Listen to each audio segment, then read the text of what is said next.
கர்த்தருடைய வார்த்தையை கேட்க அவளோடு வந்திருக்கிற உங்கள் ஒவ்வொருவரையும் ஆண்டவர் ஆசீர்வதிப்பாராக.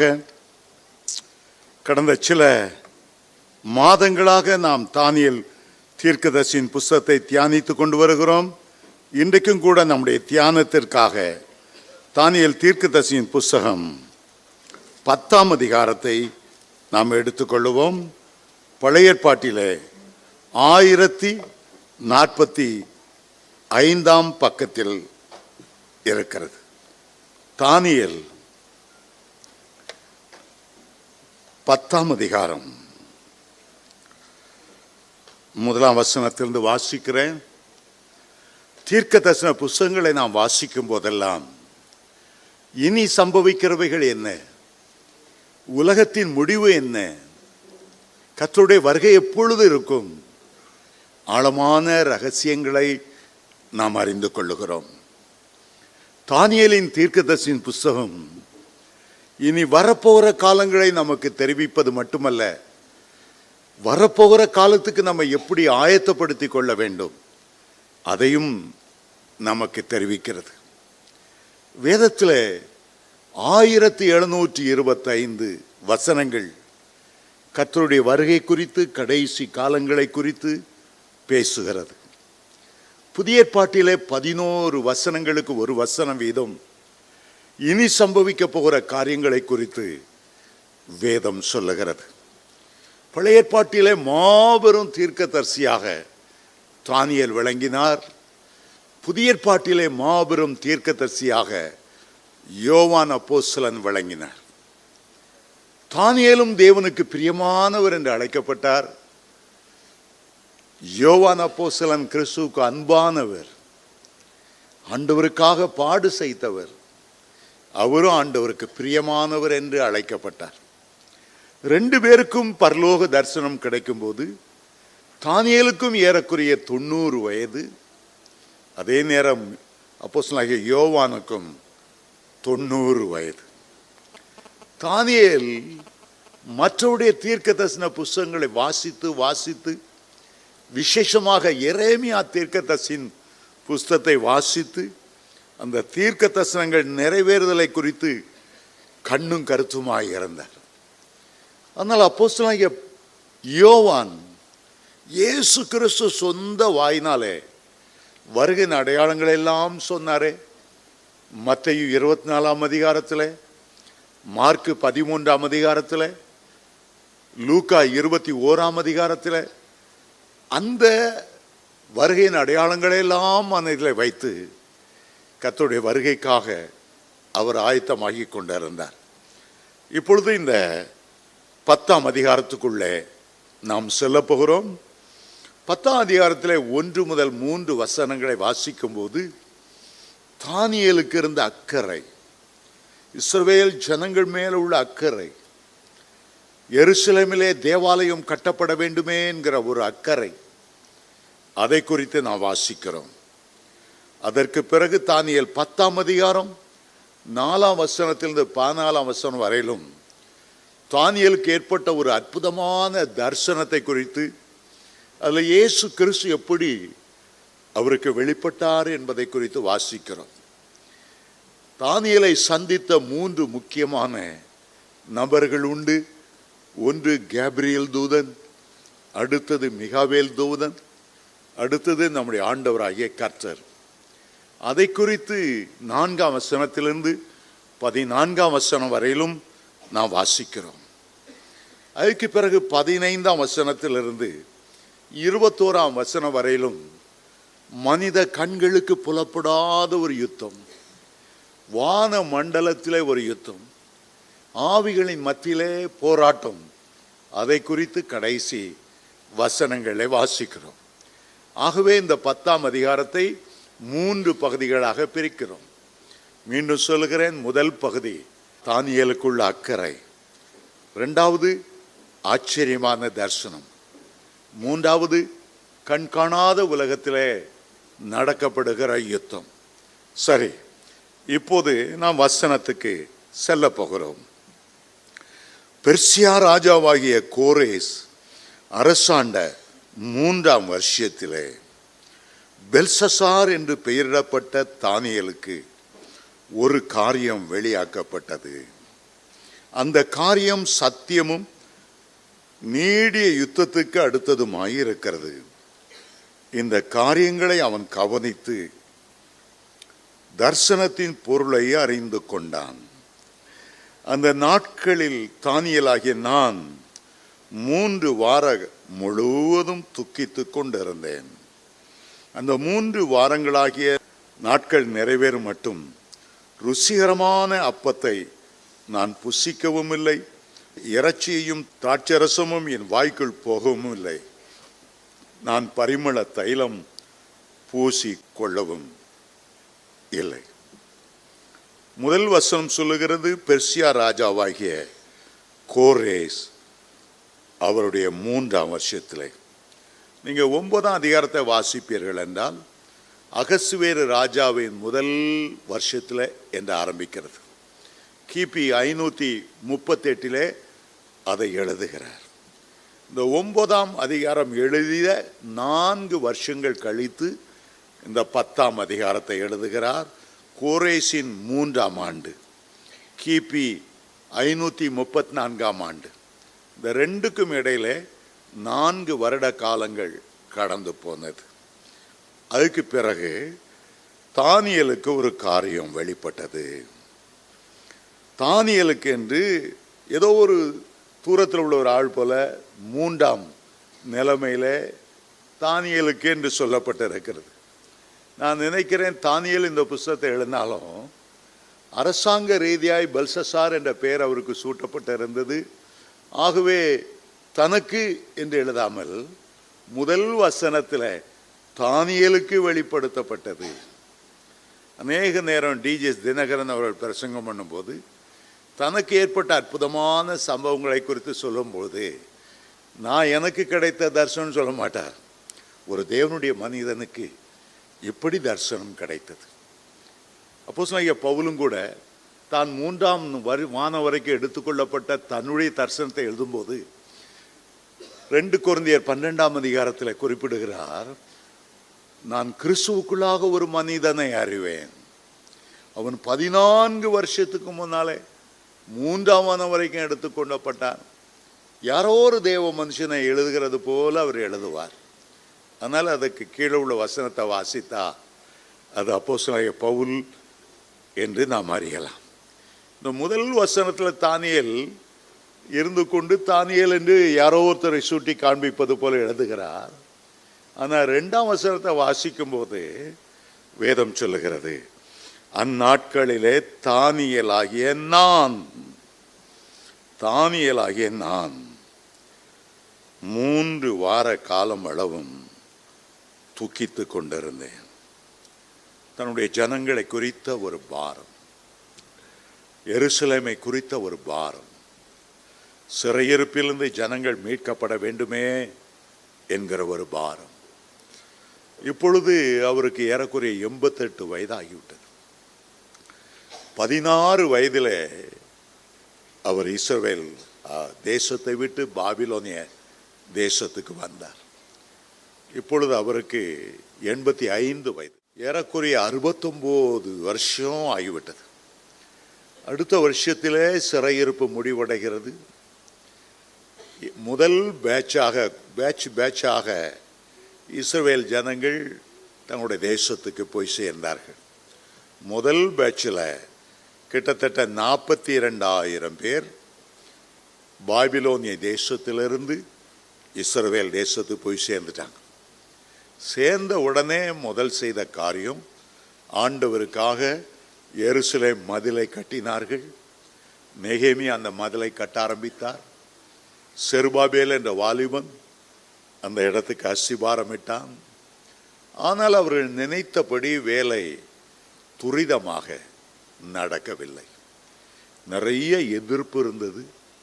ஏனென்றால் அந்த இஸ்ரவேல் தேசம் சரியான ஆளுநர் இல்லாமல் கண்டவனும் அதிகாரம் செலுத்தி கொண்டிருந்தான். அதில் 2 முக்கியமான நபர்களுடைய பேரை நெகேமியாவில் வாசிக்கிறோம். சன்பல்லாத், தொபியா ஆலயம் கட்டக்கூடாது என்று அவர்கள் பயங்கரமான போராட்டம் நடத்தி கொண்டிருந்தார்கள். சிறையிருப்பிலிருந்து வந்தபடினால் இஸ்ரவேல் ஜனங்கள் கையில் பணமும் இல்லை, அவர்களுக்கு சாப்பாட்டுக்கு வழியே இல்லை. நிலத்தை பயிர் செய்ய வேண்டுமென்றால் அதற்கு ஒரு 6 மாதம் காத்திருக்கணும், அது பலனை தருவதற்கு. கையில் கொண்டு வந்த பொருட்கள் எல்லாம் செலவழித்து விட்ட நிலைமையில் அந்த ஆலயம் கட்ட முடியாதபடி அவர்கள் தடுமாறிக்கொண்டே இருந்தார்கள். கொஞ்ச காலம், ஏறக்குறைய 12 வருஷம் ஆலயம் கட்ட முடியாதபடி தடை செய்தார்களாம். செருபாபேல் சோர்ந்து விட்ட நேரத்தில் தான் கர்த்தர் ஆலயம் கட்டுகிற அந்த செருபாபேலோடு பேசி சொன்னார், பலத்தினாலும் அல்ல, பராக்கிரமத்தினாலும் அல்ல, என்னுடைய ஆவினாலே ஆகும் என்று சகரியா 4:6 அவர் சொன்னார். உன்னால் கட்ட முடியாதப்பா, ஆனால் என்னுடைய ஆவியை சார்ந்து கொள்.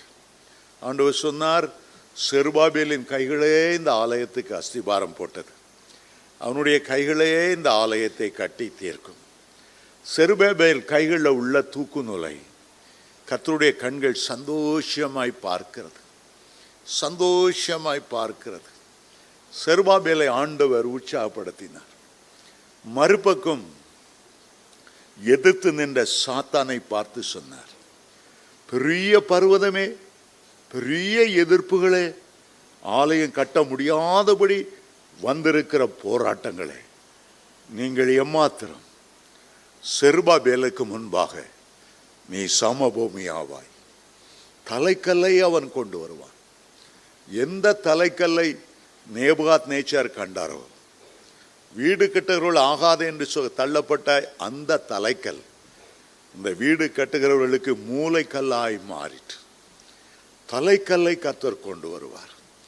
கையினால் பேர்க்கப்படாத அந்த கல் ஒரு பெரிய பர்வதத்திலிருந்து பெயர்ந்து உருண்டு வந்து உலக சாம்ராஜ்யங்களாகி அந்த சிலையை மோதி அடித்து அதையெல்லாம் நிரப்பினதைப் போல ஆண்டவர் இந்த உலகத்தை ஆளுகிற காலங்கள் வருகிறது.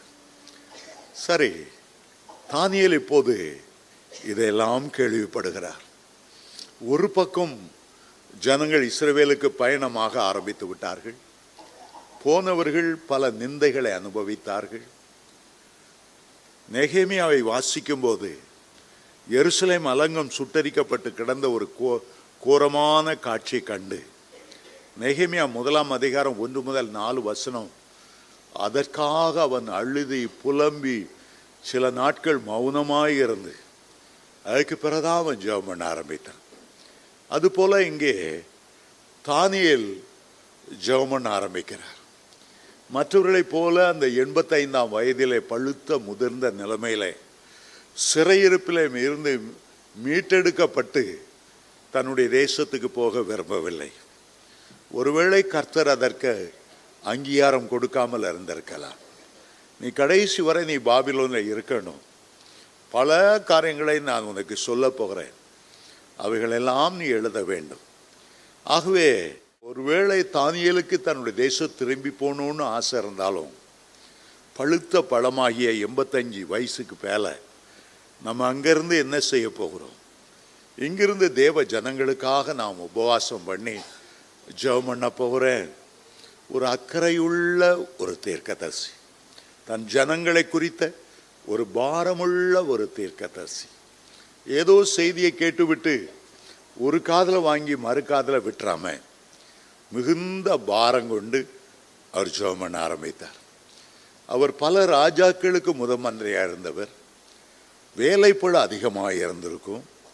ஆகவே முழு நேரமாய் அவர் உபவாசம் இருந்தாலும் என்று இங்கே எழுதப்படவில்லை. ருசிகரமான சாப்பாடு சாப்பிடவில்லை. பல சபைகளில் எந்த காலம் வந்ததென்றா சுய ஒடுக்கம் என்று சொல்லுவார்கள்.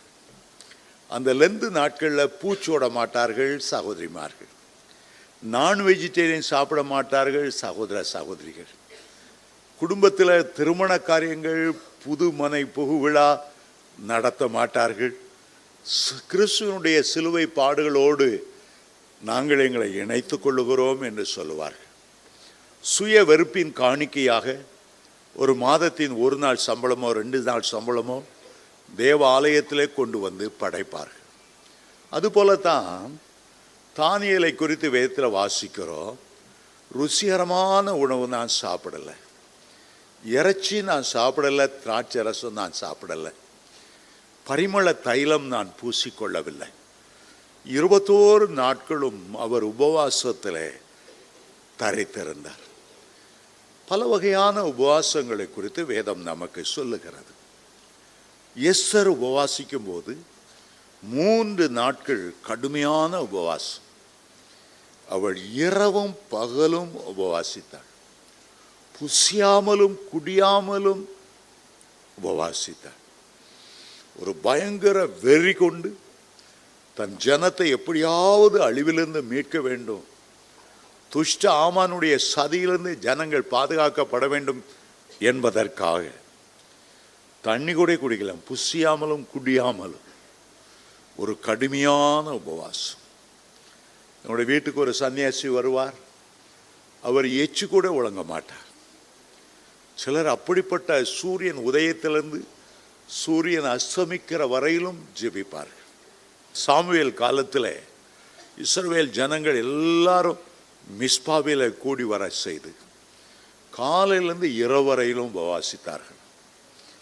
ஒருவேளை உபவாசம் உண்டு. எஸ்தரை போல 3 நாட்கள் உபவாசித்தது உண்டு. 7 நாள் உபவாசம் செய்தவர் தாவீது. பத்சேபாவிடத்திலிருந்து பிறந்த குழந்தை சாவுக்காய் கடந்த போது அவன் 7 நாள் உபவாசித்து அந்த பிள்ளைக்காக ஜெபம் பண்ணினான். ஆனால் அந்த பிள்ளை குணமாகவில்லை. ஏன் தெரியுமா? அந்த குழந்தை உருவானது பத்சேபாளினுடைய கணவன் உயிரோடு இருக்கும்போதே, யுத்த களத்தில் நிற்கும்போதே தாவீதோடு கூடி அவள் குழந்தை உண்டாகிவிட்டாள். பிறகுதான் தாவீது அங்கிருந்து யுத்த களத்திலிருந்து கொண்டு வந்து மனைவியோடு சேரும்படி உற்சாகப்படுத்தினான். அவன் சேரவில்லை. ஆகவே அவனை கொன்றான். அந்த பேரில் உருவான குழந்தை ஒரு சாபத்தீடான குழந்தை. ஆண்டவர் அதை விரும்பவில்லை. அதன் விளைவாக தாவீதுக்கு ஏராளம் சாபங்கள். அப்சலோம் அவனுக்கு விரோதமாக எழும்பினான். அம்மோன் தன்னுடைய காலத்திலே அடித்து கொலை செய்யப்பட்டான்.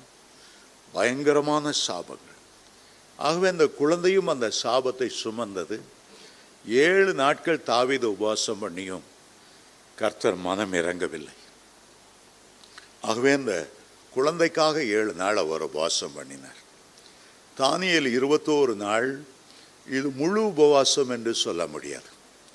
சில வேளைகளில் சில நோயாளிகள் இருப்பாங்க, டயபெட்டிஸ் நோய் இருக்கும், நிறைய மாத்திரை சாப்பிடுவாங்க, சிலர் இன்ஜெக்ஷன் போட்டுட்ருப்பாங்க.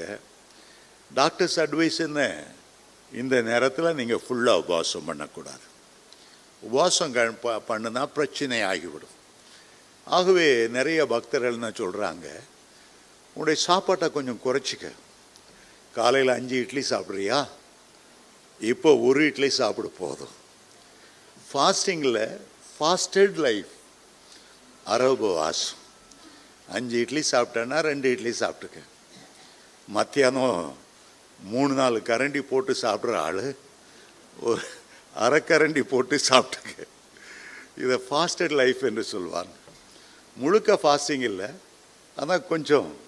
சிலர் சொல்லுவாங்க, நான் காலிலேருந்து சாயங்காலம் வரை நான் ஃபாஸ்டிங் இருப்பேங்க, சாயங்காலத்தில் கொஞ்சம் கஞ்சி வச்சு அப்படியே குடிச்சிடுவேன். சௌர துதி சங்கர் தெரிஞ்சிருக்கும், திருப்பத்தூருக்கு வருவார். அவருக்கு வயிற்றில் ரொம்ப அல்சர். ஆகவே அவர் சொல்லுவார், இட்லி எடுத்து கப்பில் நல்லா கரைச்சி அப்படியே குடிச்சிடுவார். என்னென்னா ட்ரிங்க்ஸ் அலவுடான், சாலிடு ஃபுட்டு அலவுடு இல்லையா, அதுக்காக இட்லியை கரைச்சி குடிச்சிடுவார். நானும் ஃபாஸ்டிங் இருக்கிறேன். ரொம்ப நல்லதான். சிலர் முடியாது, கட்டாயப்படுத்த முடியாது. இளமையில் நல்லா ஃபாஸ்டிங் இருப்பாங்க. சிலர் வயது செல்ல செல்ல அவங்களால் ஃபாஸ்டிங் இருக்க முடியாது. வேதத்தில் 40 நாட்கள் உபவாசம் இருந்த பக்தர்கள் உண்டு. மோசே 2 முறை 40 நாட்கள் உபவாசம் இருந்தார். சில வேத பண்டிதர்கள் 3 தடவை அவர் இருந்தார் என்று சொல்லுகிறார்கள். சிலர் 2வது தான் 2 இடத்துல எழுதியிருக்குது, எல்லாம் சேர்த்து 2 தடவை தான் இருந்தார். சிலர் சொல்கிறாங்க இல்லை இல்லை 3 தடவை இருந்தார். நம்ம வீணாக அவங்ககிட்ட போய் ஏன் சண்டை போடுவானே, 2 தடவையாக இருக்கட்டும் 3 தடவையாக இருக்கட்டும் பரவாயில்ல. அதற்கு அடுத்தபடி 40 நாள் உபவாசம் இருந்தது எலியா. தேவதூதன் கொடுத்த உணவிலே பலம் கொண்டு தன்னுடைய அறையை கட்டி கொண்டு 40 நாட்கள் ஒரே ஓட்டமாக ஓடினாராம். 3வது உபவாசம் இருந்தது நம்முடைய ஆண்டவராகிய இயேசு கிறிஸ்து. அவர் 40 நாட்கள் உபவாசம் இருந்ததை மத்தேயு 4ஆம் அதிகாரத்திலும் வாசிக்கிறோம், லூக்கா 4ஆம் அதிகாரத்திலும் வாசிக்கிறோம். ஒரு ஊழியத்தை ஆரம்பிப்பதற்கு முன்பு தன்னை பலத்தினால் எடைகட்டி கொள்ள பரிசுத்தாவின் அபிஷேகத்தால் நிரம்பி இருக்க அவர்கள் எல்லாம் உபவாசம் இருந்து ஜெபம் பண்ணார்கள். இயேசு உபவாசம் இருந்து ஜெபம் பண்ணார். ஒரு தம்பி ஆண்ட வந்து சொன்னார், அண்ணே நான் 60 நாள் உபவாசம் பண்ண போகிறேன். நான் சொன்னேன், அதெல்லாம் உனக்கு வேண்டாத காரியம். நீ இயேசுவை விட பெரிய நூதன சீஷனாக மாறிடணும்னு நினைக்காத. அவரே 40 நாள் தான் உபவாசம் பண்ணார். உனக்கு ஆவிக்குரிய பெருமையை சாத்தான் கொண்டு வந்துடக்கூடாது. மரியாதையாக 40 நாளோட நிறுத்திக்க. 40 நாளோட நிறுத்தினா உன் உடம்பும் பாதிக்கப்படும். திருப்பி வயதான காலத்தில் இல்லாத வயிற்றுள்ள ஆசிட்லாம் ஃபார்ம் ஆகி இல்லாத பிரச்சனை வரும். வேதத்தினுடைய ஒரு எல்லையை மீறி அப்படி நம்ம ரொம்ப நாள் போய்கொண்டு இருக்கக்கூடாது. ஒரு நாள் நூதன சிஷனாக இருந்துடக்கூடாது. பெருமைக்குள்ள சாத்தான் தள்ளிவிடுவான். நான் உபவாசம் பண்ணேன், ஆனாலும் நான் பேய துறந்தேன். நான் உபவாசம் பண்ணேன், ஆனாலும் என் குடும்பத்தில் அப்படி நடந்தது. நல்ல உபவாசம் பண்ணுகிற நல்லது தான், ஆனால் உபவாசத்தினால அல்ல, ஆண்டவருடைய கிருபை வெளிப்படுகிறனால தான். அதில் நான் என்கிற பெருமைக்கு அங்கே இடமே இல்லை. கிரியை செய்கிறவர் கர்த்தர். இங்கே தானியேலுடைய உபவாசம் 3 வாரங்களாகிய நாட்கள். 3 வாரம் என்றால் 21 நாட்கள். ஏன் 3 வாரம் என்று சொல்லி இருக்கிறது? அது ஒரு முக்கியமான காரியம். 3 என்பது ஒரு பூரணம், வாரத்தில் உள்ள 7 நாள் என்பது ஒரு பூரணம். ஆபிரகாமின் தேவன், ஈசாக்கின் தேவன், யாக்கோபின் தேவன். ஆகவே தானியேல் ஒவ்வொரு நாளும் 3 வேளை அவர் ஜெபம் பண்ணினாராம். 3 வேளை தன்னுடைய வீட்டின் பலகணிகள் எருசலேமுக்கு நேராய் திறந்திருக்க ஒரு கால வேளையில் ஆபிரகாமின் தேவனை பற்றி சிந்தித்து ஜெபம் பண்ணியிருக்கணும். ஏன்னா அதிகாலை வேளையில் தான் அவனை சந்திக்க தேவதூதர்கள் வந்தார்கள். மாலை நேரம் ஈசாக்கை தியானம் பண்ணுகிற ஒரு நேரம்.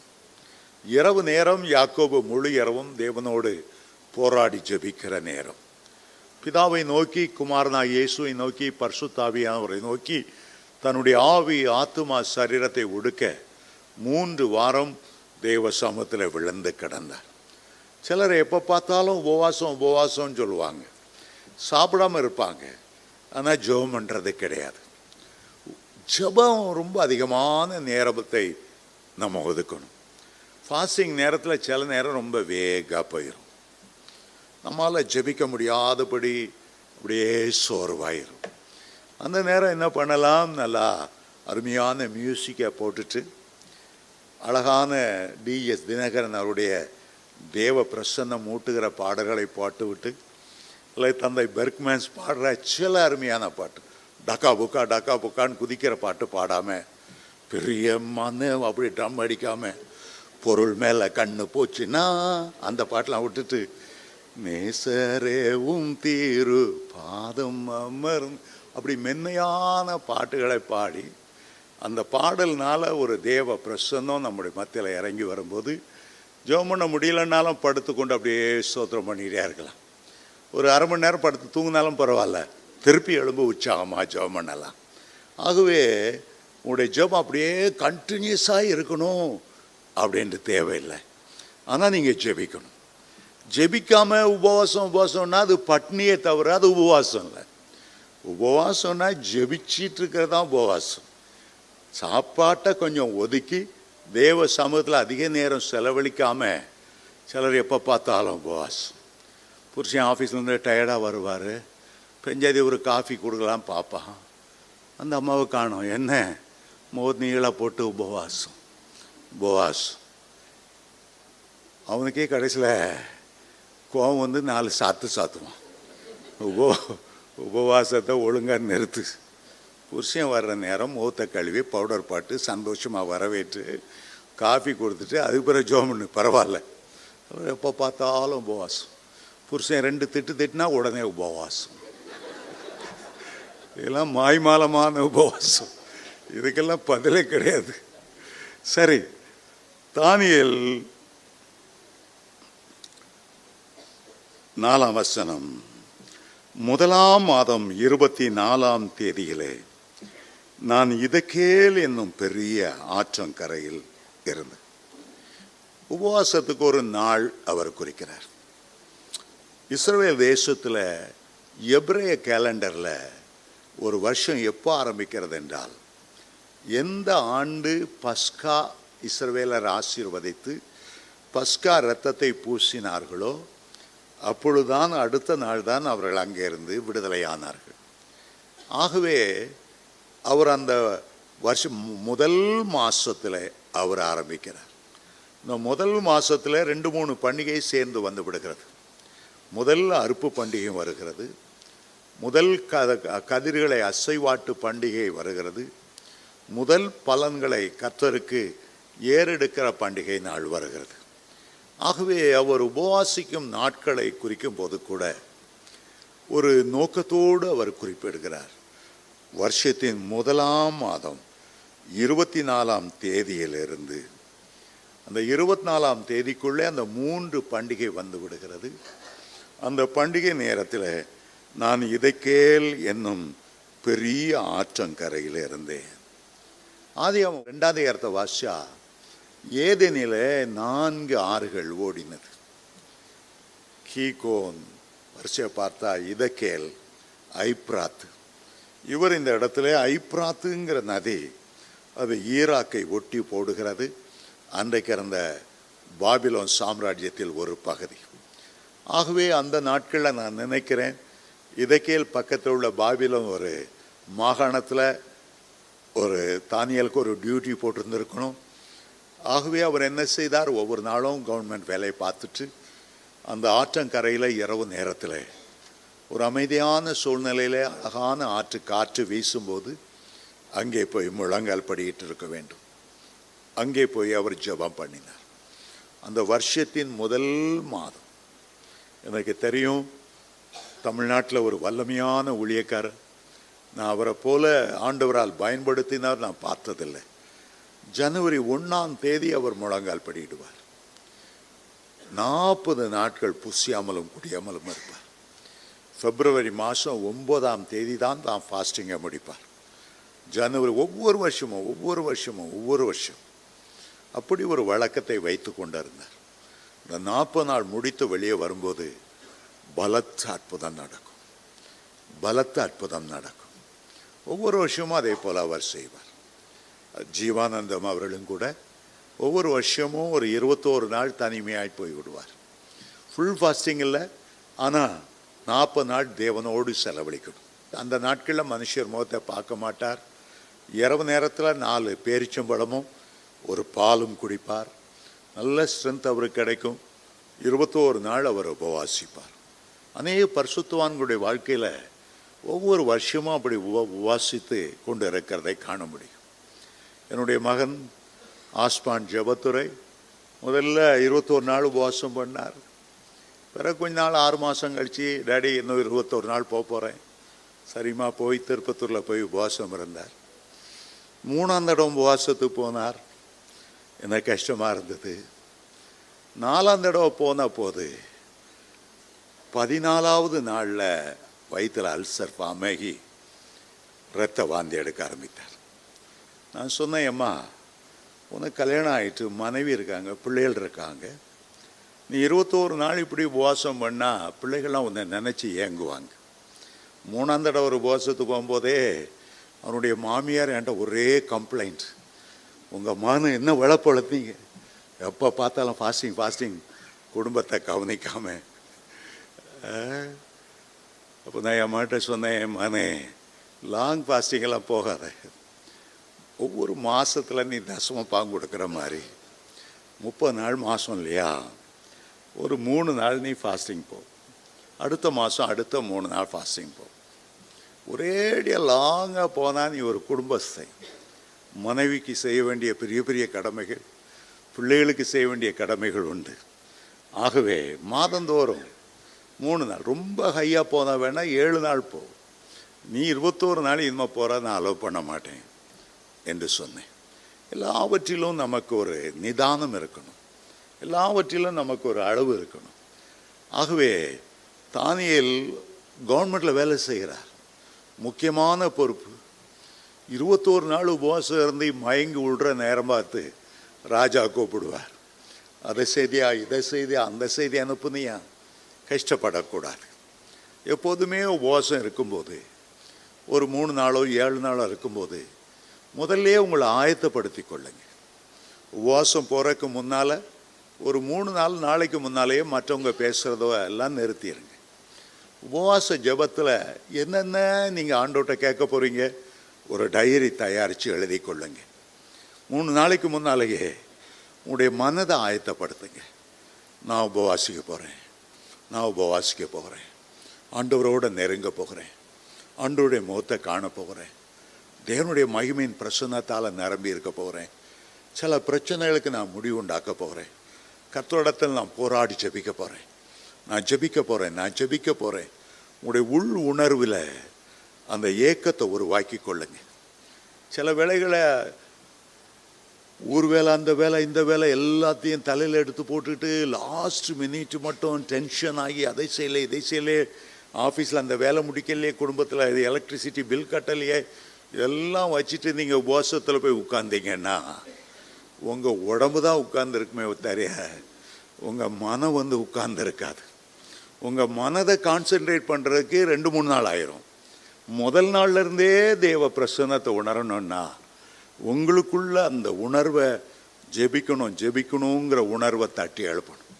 காலைல எழும்புனோடனே முகம் பார்க்குற கண்ணாடி அதில் ஒரு அட்டையில் எழுதி வச்சுருங்க, ஜெபிக்க போகிறேன், ஜெபிக்க போகிறேன், ஜெபிக்க போகிறேன். பல்லு விளக்குற இடத்துல எழுதி வைங்க. உங்கள் மோட்டர் பைக்கை வச்சுருந்தீங்கன்னா அதில் சின்ன கண்ணாடியில் எழுதி வைங்க. பார்க்குற இடமெல்லாம் நான் ஜெபிக்க போகிறேன், ஜெபிக்க போகிறேன். உங்களுடைய மனதை நீங்கள் அப்படி ஆயத்தப்படுத்திட்டீங்கன்னா முதல் நாள் உட்கார்ந்த உடனே தேவ பிரசனத்தை நீங்கள் உணர ஆரம்பிக்கலாம். ஹல்லேலூயா. அதே போல் சில சர்ச்சுக்கு வரும்போது அந்த வேலை, இந்த வேலை, அதெல்லாம் பார்த்துட்டு கடைசியாக நேராச்சு பாட்டெல்லாம் முடித்து 10 மணிக்கு உட்காருவாங்க. உட்காந்தா தேவ பிரசனத்தை உணர முடியாது. கர்த்தருடைய வார்த்தையின் ஆழத்தை அவங்க கிரகித்து கொள்ள முடியாது. அந்த செய்தி அவங்களுக்கு பிரயோஜனமாக இருக்காது. காலையில் வீட்டிலேருந்து புறப்படுறதுக்கு முன்னாலேயே ஒரு 10 நிமிஷம் நான் கர்த்தருடைய ஆலயத்துக்கு போகிறேன், எனக்கு என்னென்ன தேவைகளை கர்த்தர் சந்திக்கணும், கர்த்தருடைய வசனம் என்னோடு பேசும். செய்தியாளர் பேசும்போது எனக்கென்று ஒரு ரேமா வார்த்தை கர்த்தர் எனக்கு தரணும். நீங்கள் ஜெபிச்சுட்டு வந்து பாருங்கள், சாதாரணமாக ஞாயிற்றுக்கிழமை உங்களுக்கு கிடைக்கிற ஆசீர்வாதத்தை பார்க்கலாம், 100 மடங்கு அதிகமான ஆசீர்வாதம் உங்களுக்கு கிடைக்கும். தானியேல் ஜெபிக்கும்போது, ஜெபிக்க முன்னால் தனக்குள்ளே ஒரு பாரத்தை உண்டாக்கி கொண்டார். தனக்குள்ளே தேசத்தை பற்றிய பாரம், ஜனங்களை பற்றிய ஒரு பாரம், எருசலேமில் தேவாலயத்தை கட்டுவதை குறித்த ஒரு பாரத்தை தன்னுடைய நரம்புகளிலே, தன்னுடைய தசை நார்களை ஏற்றிக்கொண்டார். அதுக்கு பிறகு தேவ சமூகத்தில் வந்தபோது அந்த ஜெபம் வித்தியாசமாக இருந்தது. ஆகவே தானியேல் ஒரு அக்கறையுள்ள தீர்க்கதரிசி, ஜெபிக்கிற ஒரு தீர்க்கதரிசி. என் கண்களை ஏறெடுத்திருக்கையில் சணல் வஸ்திரம் தரித்து தமது அறையில் உப்பாசின் தங்க கச்சையை கட்டி கொண்டிருந்த ஒரு புருஷனை கண்டேன்.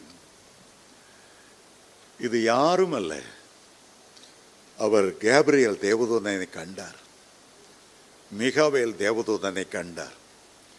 ஆனால் இந்த இடத்துல வருகிறவர் இயேசு கிறிஸ்து. எப்படி யோவான் 1ஆம் அதிகாரத்தில் உயிர்த்தெழுந்த இயேசு எப்படி தோற்றமளித்தார், எப்படி வெளிப்படுத்தின 4ஆம் அதிகாரத்தில் சிங்காசனத்தின் மேல் வீற்றிருந்தவர் எப்படி தோற்றமளித்தார், அதற்கு ஒப்பான ஒரு தோற்றம் அளித்தவராய் இயேசு கிறிஸ்து தாமே கடந்து வந்ததை இந்த வசனங்களிலே வாசிக்கிறோம். அவருடைய சரீரம் படிக பச்சை போல இருந்தது. முதலாவது அவருடைய சரீரத்தை குறித்து அங்கே சொல்லுகிறார். அந்த சரீரம் அவருடைய முகத்தை சொல்லுகிறார், அவருடைய பிரகாசத்தை சொல்லுகிறார், அவருடைய கண்களை சொல்லுகிறார், அவருடைய புயங்களை, அவருடைய கால்களை சொல்லுகிறார், அவருடைய வார்த்தைகளை சொல்லுகிறார். இந்த 5ஆம் வசனமும் 6ஆம் வசனமும் இயேசு கிறிஸ்துவினுடைய தெய்வீகத்தின் சாயலை நாம் பார்க்கிறோம். அவர் மனுஷகுமாரனாகவும் இருந்தார், தேவகுமாரனாகவும் இருந்தார். உயிர்த்தெழுவதற்கு முன்பாக 33.5 வருஷம் மரியாளின் குமாரனாக 6 அடி உயரமுள்ள மனுஷனாக, மனுஷகுமாரனாக காட்சியளித்தார். ஒரு தெய்வீக பரிபூரணத்திலிருந்து கொஞ்ச காலம் மனுஷகுமாரனாக இருந்தார். மரியாள் மனுஷத்துக்கு தாயே தவிர அவருடைய தெய்வீகத்துக்கு தாய் அல்ல. மரியாளுக்கு முன்பாகவே அவருடைய தெய்வீகம் இருந்தது. ஆபிரகாமின் காலத்திலேயே அவருடைய தெய்வீகம் இருந்தது. தானியேலும் அவருடைய தெய்வீகத்தை கண்டார். பஸ்கா ஆட்டுக்குட்டியாக இருந்தார். அக்கினி ஜுவாலையிலே உலாவுகிற மனுஷகுமாரனாய் இருந்தார். கொஞ்ச காலம் 3.5 வருஷம் அவர் பூமியிலே மரியாளின் மகன் எனப்பட்டார். சிலுவிலே அறையப்படும் போது அந்த உறவை முற்றிலும் முறித்தார். ஏன்னா இன்னும் அவர் மனுஷகுமாரனாய் இருக்க போகிறதில்லை. இனி என் தாய் அல்ல, இனி யோவானின் தாயாயிரு. என்னுடைய தாயாய் இருந்த உறவு முறை முறிந்து போனது. நான் சிலுவை மரணத்துக்கு பிறகு மனுஷீகத்தில் இருக்க போகிறதில்லை. ஆகவே அதுவரை இருந்த தாய் மகன் என்ற உறவை முறித்தார். ஆனாலும் தன்னை பெற்று வளர்த்ததுக்காக இன்னொருவரை அவனை மகனாக ஏற்றுக்கொண்டு அவருடைய பராமரிப்பில் இரு. ஆகவே மரியாள் தேவகுமாரனுடைய தாய் அல்ல, மனுஷகுமாரனின் தாயாக இருந்தார். ஆகவே தான் இயேசு மரியாளை பார்க்கும் போதெல்லாம், உனக்கும் எனக்கும் என்ன, என்னுடைய வேலை வரவில்லை. ஒரு தடவையாவது இயேசு அம்மான்னு கூப்பிடவே இல்லை, ஸ்திரீயே என்று தான் கூப்பிட்டார். ஏனென்றால் ஒரு தெய்வீகத்துக்கு தாய் இருக்க முடியாது. தேவாதி தேவனுக்கு ஒரு தாயோ தகப்பனோ, தேவாதி தேவனுக்கு ஒரு சகோதரனோ சகோதரியோ இருக்க முடியாது உலக பிரகாரமாய். தேவன் ஆவியாய் இருக்கிறவர். ஆகவே ஆண்டவருடைய தெய்வீகத்தை நாம் இந்த வசனத்தில் நாம் வாசிக்கிறோம். அருமையான தேவனுடைய பிள்ளைகளே, தானியேல் உண்மையாகவே இந்த தரிசனத்தை காணும்போது அதற்கான ஒரு விலை கிரயத்தை அவர் செலுத்தினார். நம்ம சும்மா தரிசனத்தை பார்த்து விட முடியாது. அதற்காக நம்முடைய நேரங்களை ஒதுக்க வேண்டும். சரீரத்தை ஒடுக்கி கர்த்தருடைய பாதத்தில் அமர்ந்திருக்கணும். பாருங்கள், அப்போஸ்தலனாகிய யோவானும் கூட 90வது வயதிலே நாடு கடத்தப்பட்டு ஒரு கைதியை போல பத்மோ தீவில் இருந்தார். தானியேலும் கூட தன்னுடைய தேசத்தை விட்டு பிரிந்து ஒரு அடிமை போல பாபிலோன் தேசத்துக்கு கொண்டு வந்து 2 பேருக்கும் ஏறக்குறைய 90 வயது உள்ளவராய் அவ்வளோ பாடுகளை அனுபவித்தார்கள். அப்போஸ்தலனாகிய யோவானை கொதிக்கிற எண்ணெயில் போட்டார், நீந்தி வந்தார். எவ்வளவோ சித்திரவதை செய்து அவரை எப்படியாவது தேவனுடைய அன்பை விட்டு ஒதுக்க வேண்டும் என்று நினைத்தார்கள். அவரும் பாடுகளுக்குள்ளாய் போனார், தானியேலும் பாடுகளுக்குள்ளாய் போனார். யோபுவை குறித்து ஆண்டவர் சாட்சி கொடுத்தார். அவன் சன்மார்க்கன், அவன் நீதிமான், அவனுக்கு ஒப்பானவர்கள் ஒருவரும் இந்த பூமியில் இல்லை.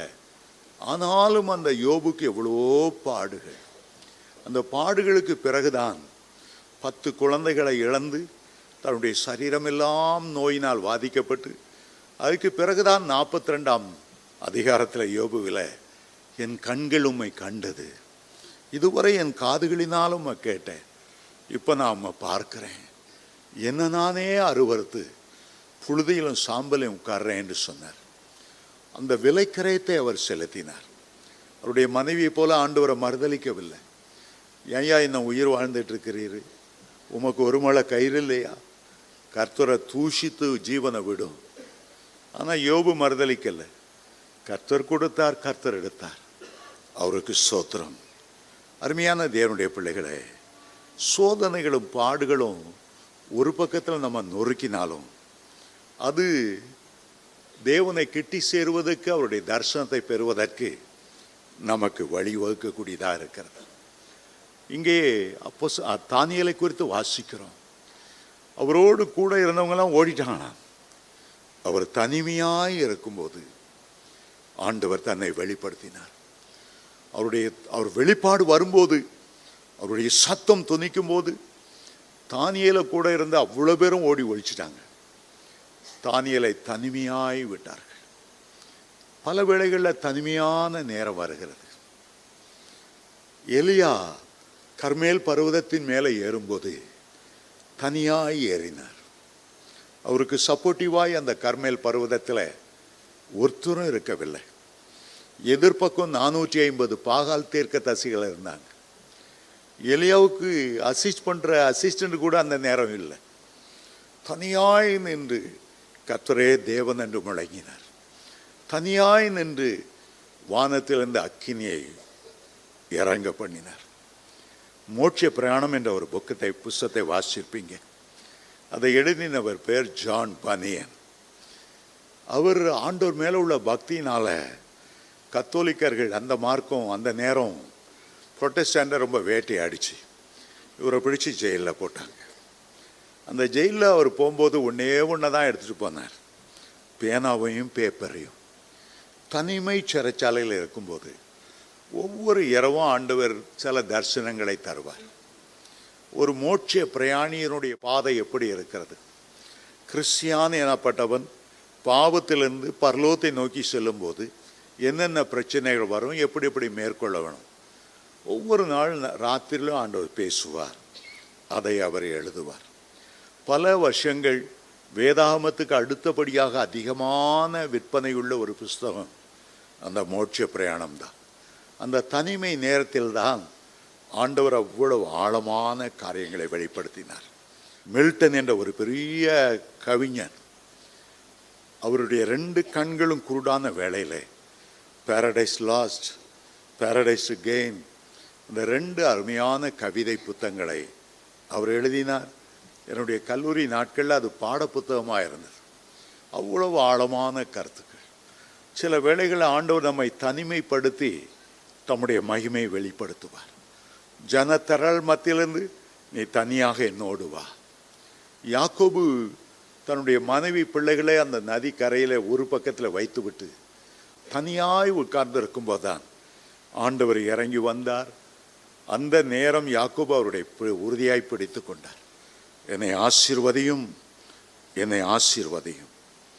முழுவதுமாய் ஆண்டவரை சார்ந்து கொண்டார். ஒரு பக்கம் பாடு, இன்னொரு பக்கம் தனிமை, இன்னொரு பக்கம் நாமாகவே உலக அந்தஸ்துகளை சொகுசுகளை உதறி தள்ளிவிட்டு கர்த்தரோடு செலவழிக்க சில நேரங்களை. அப்போஸ்தலனாகிய பவுலுக்கு ஆண்டவர் 3 விதங்களிலே தரிசனமானார். ஒன்று, தமஸ்கு போகிற வீதியிலே ஒரு பாவியாய் இருக்கும்போது கிறிஸ்தவர்களை நிர்மூலமாக்குவதுதான் தன்னுடைய கடமை என்று எண்ணிக்கொண்டிருந்த போது திடீரென்று வானத்திலிருந்து ஒரு ஒளி வீசினது. கீழே விழுந்தார். ஒரு சத்தம், நீ துன்பப்படுத்துகிற இயேசு நானே. இந்த சத்தம் பவுலப்போஸ்தலன் தான் சவுலாய் இருந்த அவருக்குத்தான் கேட்டதே வழிய கூட வந்த ஒருவருக்கும் அதை கேட்கவில்லை. அவரோடு சிலர் வந்தார்கள், கைலாகு கொடுத்தார்கள். அவர்கள் அந்த தரிசனத்தை காணவில்லை. அப்போஸ்தலனாகிய சவுலுக்கு அந்த தரிசனத்தை கொடுத்தார். அதுக்கு பிறகு அவர் என்ன பண்ணினார்? அரபு தேசத்துக்கு போய் 3.5 ஆண்டு காலங்கள் கர்த்தரோடு தனிமையாய் அந்த வனாந்தரத்தில் உட்கார்ந்து விட்டார். இயேசுனுடைய அற்புதங்களை அவர் பார்த்ததில்லை. அவர் எப்படி திருவிருந்து ஆராதனை நடத்தினார், காட்டி கொடுக்கப்படுகிற ராத்திரியில் அவர் எப்படி அப்பத்தை எடுத்து பிட்டு கொடுத்தார், ஒன்றும் அவருக்கு தெரியாது. ஆனால் அந்த அரபு தேசத்திலே 3.5 வருட காலங்கள் அவர் கர்த்தரோடு தங்கியிருந்த போது ஆண்டவர் ஒவ்வொன்றாய் வெளிப்படுத்தினார். கிட்டத்தட்ட 18 தேவ ரகசியங்களை அப்போஸ்தலனாகிய பவுலுக்கு வெளிப்படுத்தினார். சில ரகசியங்களை, இந்த ரகசியம் பெரியது, நான் கிறிஸ்துவை குறித்தும் அவருடைய சபை குறித்தும் சொல்லுகிறேன். புறஜாதியருடைய நிறைவு எப்படி உண்டாகும், இஸ்ரவேலரினுடைய இருதயம் எப்படி கடினமாகும், 18 தேவ ரகசியங்களை அந்த இன்றைக்கு சவுதி அரேபியா என்று அழைக்கப்படுகிற அந்த வனாந்தரத்தில் இருந்து அந்த தரிசனங்களை பெற்றுக்கொண்டார். மூன்றாவதாக அவர் 3ஆம் வனம் வரைக்கும் எடுத்துக்கொள்ளப்பட்டதையும் அந்த பரதீசில பார்த்த அந்த தரிசனத்தையும் 2 கொரிந்தியர் 12ஆம் அதிகாரம் 1 முதல் 6 வசனங்கள் அவர் எழுதுகிறார். அந்த தரிசனங்களை பெறுவதற்கு, தேவனுடைய ரகசியங்களை அறிந்து கொள்வதற்கு அவர் தியாகம் செய்ய வேண்டியது இருந்தது. அவர் சொன்னார், கிறிஸ்துவை அறிகிற அறிவின் மேன்மைக்காக எல்லாவற்றையும் நான் நஷ்டம் என்று விட்டேன். எனக்கு லாபமாய் இருந்த அவ்வளவையும் நஷ்டம், அற்பம், குப்பை என்று நான் எண்ணுகிறேன்.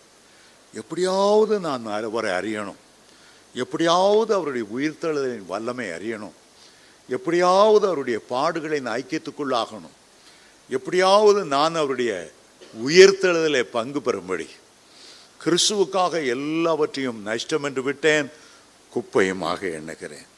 அருமையான தேவனுடைய பிள்ளைகளே, முதலாவது அந்த துன்பத்தின் பாதையில் செல்வது, நேரத்தை ஆண்டவருக்கு என்று ஒதுக்குவது, ஆண்டவரோடு தனிமையை உண்டாக்கி கொள்வது, அடுத்தபடியாக லாபமான எல்லாவற்றையும் விட்டுவிடுவது, அடுத்ததாக தேவனுக்குள் மறைந்திருக்கிற ஒரு வாழ்க்கை, கிறிஸ்துவுக்குள் மறைந்து ஜீவிக்கிற ஜீவியம்.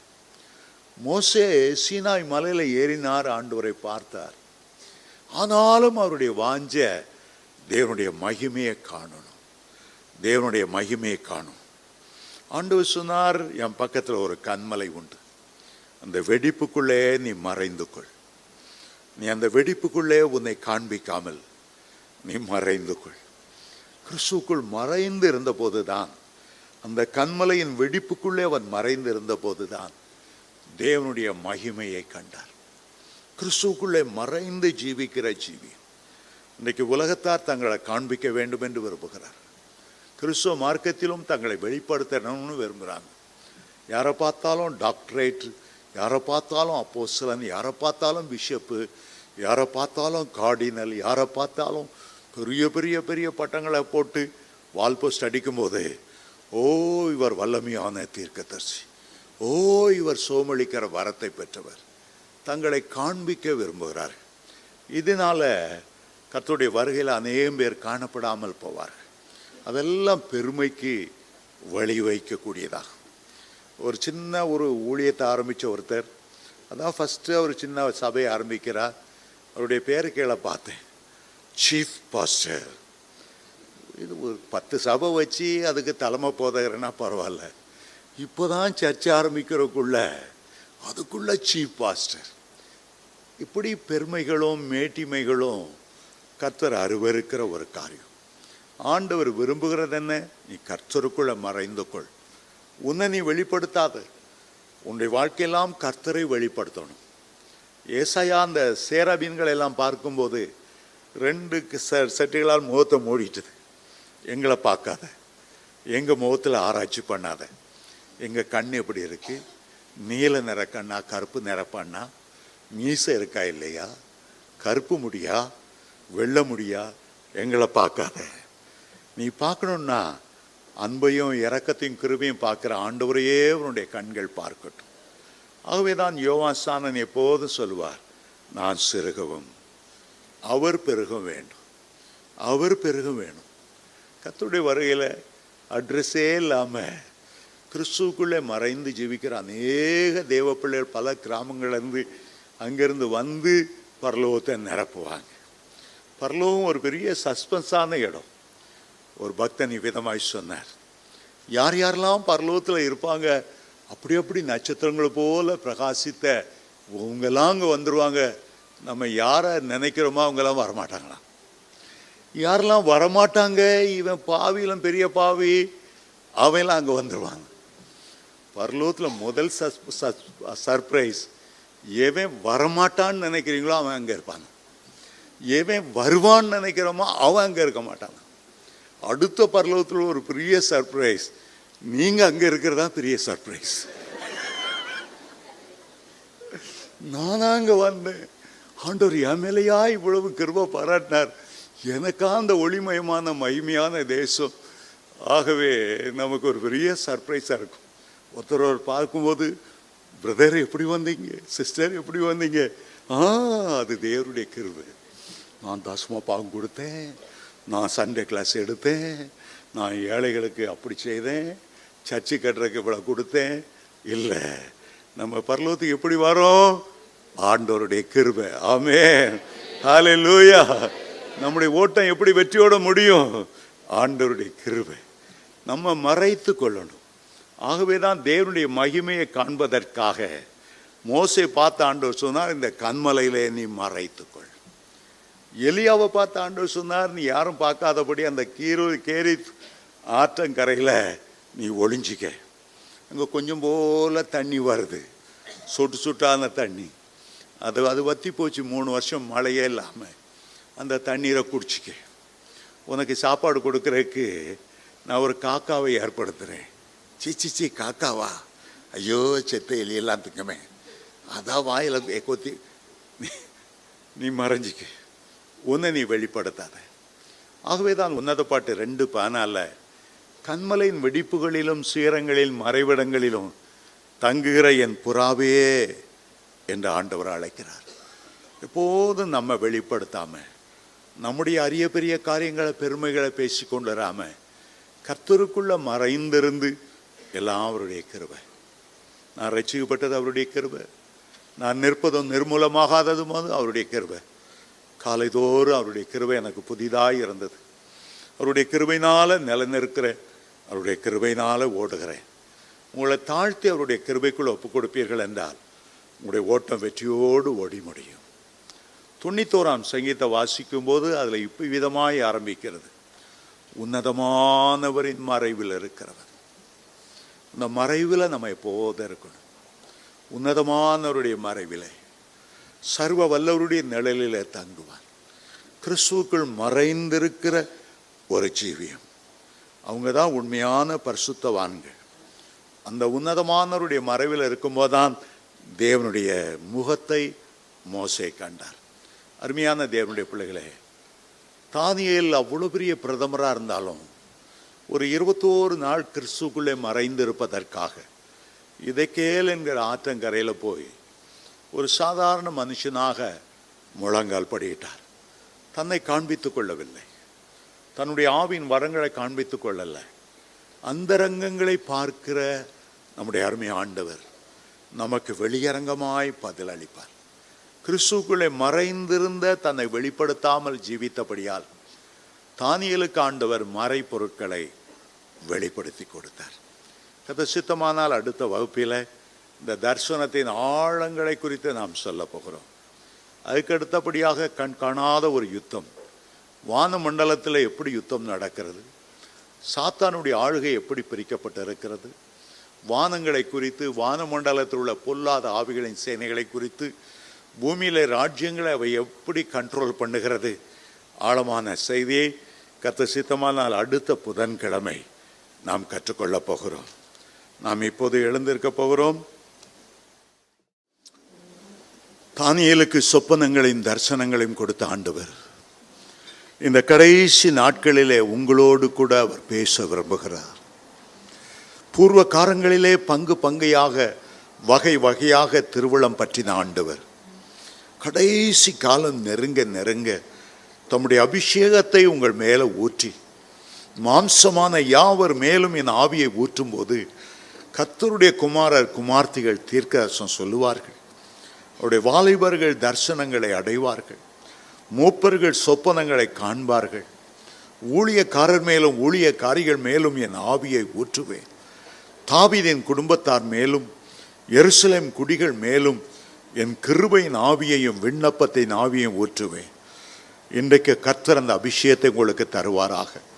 இந்த கடைசி நாட்களில் உங்கள் ஒவ்வொருவரையும் தானியேலை போல எழும்பும்படி ஆண்டவர் கிருபை செய்வாராக. தன்னுடைய ஜனத்தை குறித்த ஒரு பாரம், தன்னுடைய தேசத்தை குறித்த பாரம், எருசலேமை குறித்த ஒரு பாரம், ஆலயம் கட்டி எழுப்பப்படணுமே ஒரு பாரம். உங்களுடைய வாழ்க்கையும் கூட கர்த்தருக்கு முன்பாக ஒரு ஆலயமாக, ஒரு மாளிகையாக எழும்ப வேண்டும் என்று கர்த்தர் விரும்புகிறார். அப்படியே கர்த்தர் உங்களை ஆசீர்வதிப்பார். தானியேலின் புத்தகத்தை வாசிக்க வாசிக்க கர்த்தருடைய வருகை எவ்வளவு சமீபமாய் இருக்கிறது, எவ்வளவு பயபக்தியோடு நாம் அதற்கு ஆயத்தமாக வேண்டும் என்ற உணர்வை ஆண்டவர் நமக்கு தந்தருளுகிறார். நாம் ஜெபிப்போமா? தகப்பனே, உம்முடைய பிள்ளைகளை கரம் பிடித்து அழைத்து கொண்டு வந்தேன். வேதத்தின் ஆழங்களை எங்களுக்கு சொல்லித் தரும்படி கிருபையாய் சித்தம் கொண்டீர். அன்றைக்கு நீர் ஓமைகள் மூலமாய் ஜனங்களோடு பேசினாலும் அதன் அர்த்தத்தை அறியாமல் இருந்தார்கள். ஆனால் தெரிந்து கொள்ளப்பட்ட உம்முடைய சிஷ்யர்களுக்கோ, படிப்பறிவில்லாத மீன்பிடிக்காரர்களாய் இருந்த அந்த அப்போஸ்தலருக்கோ வேதத்தின் ரகசியங்களை, ஓமையின் ஆழங்களை நீர் வெளிப்படுத்தினது போல இன்றைக்கும் உடைய பிள்ளைகளுக்கு தானியேலின் புஸ்தகத்தில் உள்ள ஆழமான சம்பவங்களை நீர் வெளிப்படுத்தி கொடுத்தீர். அதற்காக நன்றி அப்பா. அவருடைய ஆசீர்வதியும், அவருடைய ஆசீர்வதியும். உடைய கிருபை அவளோடு இருக்கட்டும். இயேசுவின் மூலம் பிதாவே, ஆமென்.